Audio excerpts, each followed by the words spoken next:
Selamat datang di channel DNM Waru. Terima kasih untuk kalian yang sudah klik video ini. Apa kabar kalian semua? Daripada pusing belajar bahasa alien preketek, gambar kucing dikira gambar macan, begitu diputer keluar orang gila. Oke, film ini berjudul Clash of the Titans yang dirilis pada tahun 2010, menceritakan seorang pemuda yang membalaskan dendam karena kematian keluarganya yang disebabkan oleh dewa. Hah? Manusia melawan dewa? Penasarin dong. Langsung saja kita masuk ke pembahasan filmnya. Siapkan kopi, siapkan cemilan, paskan posisi kepala dan bokong Anda. Ini dia Bentrokan Titan.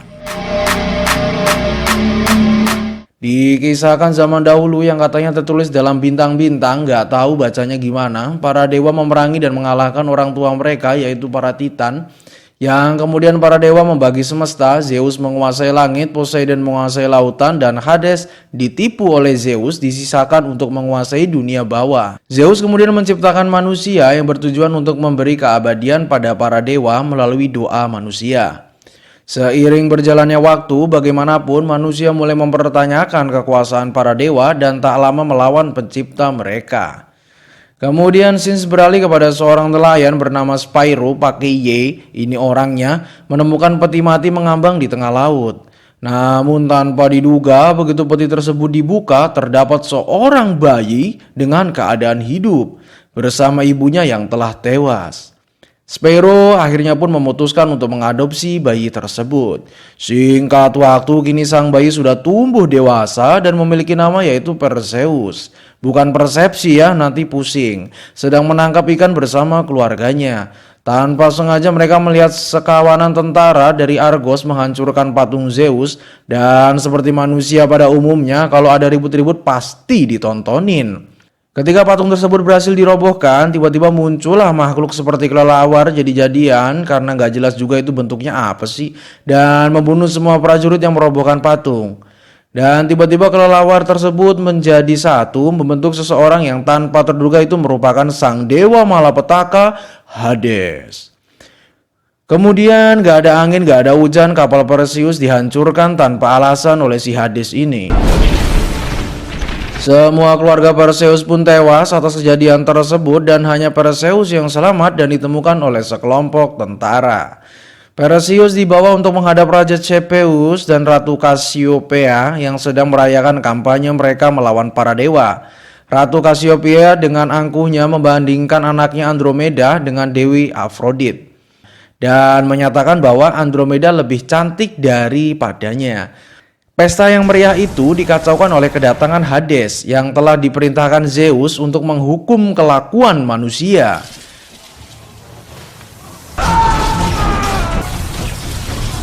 Hades selaku pemilik rental Kraken yang pernah menyewakan Krakennya ke Kapten Flying Dutchman Davy Jones mengancam akan melepaskan Kraken untuk menghancurkan Argos kecuali Andromeda dikorbankan kepada Kraken.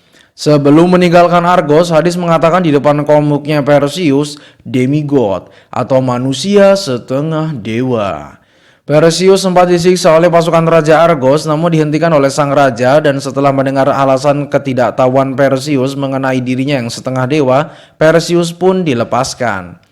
Kemudian pada saat di penjara, Perseus kedatangan tamu yang ternyata adalah seorang wanita cantik bernama Io. Jangan tanya ke saya nama panjangnya karena namanya Io aja, apalagi tanya Instagramnya. Kemudian Io menjelaskan asal-usulnya. Io mengungkap bahwa ia telah mengawasi Perseus seumur hidup dan selalu menjaga Perseus karena hanya dia yang mampu mengalahkan para dewa. Singkat waktu, karena dugaan Perseus sebagai demigod dan Perseus sendiri juga ingin membalaskan dendamnya bersama pasukan Raja Argus ditambah 2 sukarelawan yang minta ikut untuk melawan Kraken, Perseus bersama dengan pasukan hendak menuju ke lokasi penyihir berada guna mengetahui kelemahan dan cara membunuh Kraken. Singkat waktu, di saat Perseus sedang istirahat di sela perjalanannya, ia menemukan benda bercahaya. Tanpa diduga, saat benda tersebut dipegang langsung menjadi sebilah pedang panjang dan menawan. Namun Perseus sama sekali tidak menginginkan benda yang berasal dari dewa karena ia masih dendam dengan para dewa. Tanpa diduga saat diberikan ke Draco, benda tersebut tidak bereaksi. Jadi, pedang kalian bereaksi ketika dipegang siapa nih? Benar gak tuh bisa kuat, keras, dan panjang, tahan lama. Tahan lama. Di saat Perseus melanjutkan jalan-jalan gabutnya, ia lagi-lagi menemukan sesuatu, yaitu kumpulan kuda bersayap disusul dengan kuda hitam bersamaan dengan Io. Yang suka stalking IG Chogan, maksudnya Perseus. Ternyata kuda hitam tersebut bernama Pegasus. Tepat setelahnya terdengar suara teriakan yang ternyata mereka diserang oleh sesosok makhluk. Ternyata makhluk tersebut bernama Kalibos. Kaki tangan Hades, Perseus sempat tergigit Kalibos, namun pada akhirnya Draco berhasil memotong salah satu tangan makhluk itu. Dan Kalibos pun kabur. Perseus dan prajurit mencoba mengejarnya, namun di tengah jalan mereka dihadang oleh sekelompok kalajengking raksasa yang muncul dari tetesan darah Kalibos.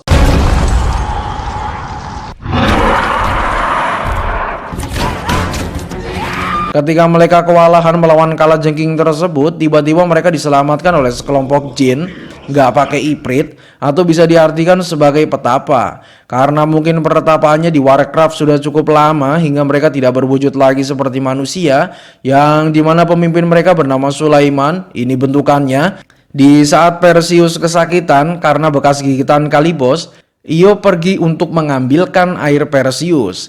Tiba-tiba jin tersebut masuk dan memberikan entah apa itu, yang pasti bukan kerasukan melainkan biru-biru ke tangan yang terluka.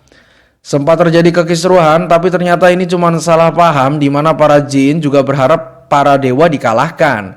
Yang ternyata sang jin Sulaiman memberikan pengobatan kepada Perseus dan mereka pun pada akhirnya bersatu. Ada Mbah Dukun yang sedang jampe kalajengking. Dengan segala mantra dan jampe sang petapa, dengan mudah kalajengking tersebut ditunggangi. Luar biasa. Akhirnya Perseus dan kawan-kawan itu sampai di sarang penyihir Stygia dan mempelajari cara untuk membunuh Kraken. Mereka harus menggunakan kepala Medusa, seekor makhluk wanita setengah ular terkutuk yang bersemayam di sebuah kuil di dunia bawah. Semua makhluk hidup laki-laki yang menatap wajahnya akan berubah menjadi batu. Segera Perseus dan kawan-kawan menuju tempat Medusa dan menyeberangi dunia bawah. Di sela penyeberangan menggunakan kapal, Io memberikan pelatihan kepada Perseus bagaimana nanti melawan Medusa, dan pada akhirnya menimbulkan kondisi tresno karo koe. Singkat waktu, para laki-laki memasuki kuil sarang Medusa, sementara Io harus tinggal di luar karena selain nanti jadi beban, tapi juga semua perempuan yang masuk ke dalam kuil Medusa tak akan pernah keluar lagi, mitosnya. Dan dua pemburu memutuskan untuk tidak ikut dan menghadiahi Perseus sebuah perisai yang dibuat dari kulit monster. Setibanya di kandang Medusa terjadi pertempuran hingga menyisakan Draco dan Sulaiman. Namun pada akhirnya Sulaiman dan Draco berhasil melukai Medusa dengan mengorbankan diri mereka. Perseus akhirnya berhasil memenggal kepala Medusa dengan membelakanginya dan melihat dengan perisai yang dapat memantulkan bayangan. Ketika ia keluar dari kuil dengan kepala Medusa, Kalibos muncul dari belakang Io dan menikamnya. Perseus dan Kalibos pun bertarung. Akhirnya Perseus menerima dirinya adalah putra dari Zeus dan mengambil pedang Olympus untuk membunuh Kalibos. Ia menikamnya di bagian dada. Sebelum mati, Io meminta Perseus untuk segera meninggalkannya, kemudian menyelamatkan Andromeda dan kerajaan Argos. Namun karena adegan FTV di kapal tadi, Perseus tidak mau meninggalkan Io sendirian. Kemudian ia pun berubah menjadi uap emas. Tiba-tiba sang Pegasus datang untuk memberi tumpangan ke Argos. Perseus menunggangi Pegasus kembali menuju Argos sementara Kraken telah dilepas. Release the Kraken. Di saat kerajaan Argos porak-poranda oleh kebangkitan Kraken,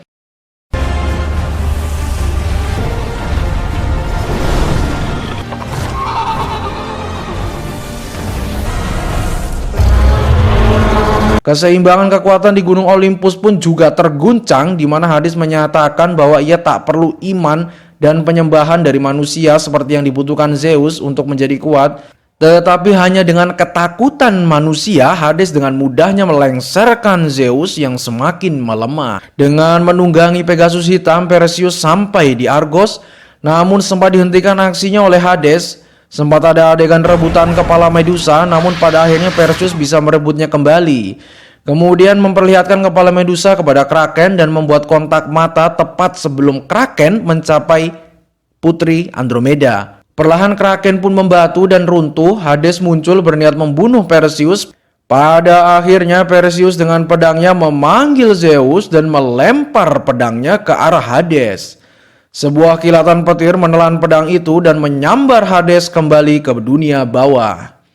Perseus menyelamatkan Andromeda yang kini adalah seorang yang berhak penuh menjadi Ratu Argos. Andromeda meminta Perseus untuk tinggal di sisinya sebagai seorang raja, tetapi ia menolaknya karena hatinya hanya untuk Io semata. Perseus juga menolak tawaran dari Zeus untuk menjadi dewa sepenuhnya, namun kemudian Zeus mengatakan jika Perseus ingin hidup sebagai seorang manusia, ia tidak seharusnya tinggal sendirian. Zeus pun menghidupkan Io kembali untuk hidup bersama Perseus. Oh, enak poljan. Film pun berakhir. Untuk film ini saya berikan nilai 90 sih, karena saya menilainya itu dari sisi tidak membosankannya dan tidak berat penyampaiannya. Sekian, saya mau coba tanya-tanya sama Davy Jones harga sewa Kraken berapa buat bantu saya mindahin tabung gas. Kurang lebihnya mohon maaf, saya Kang Waru izin undur diri. Terima kasih.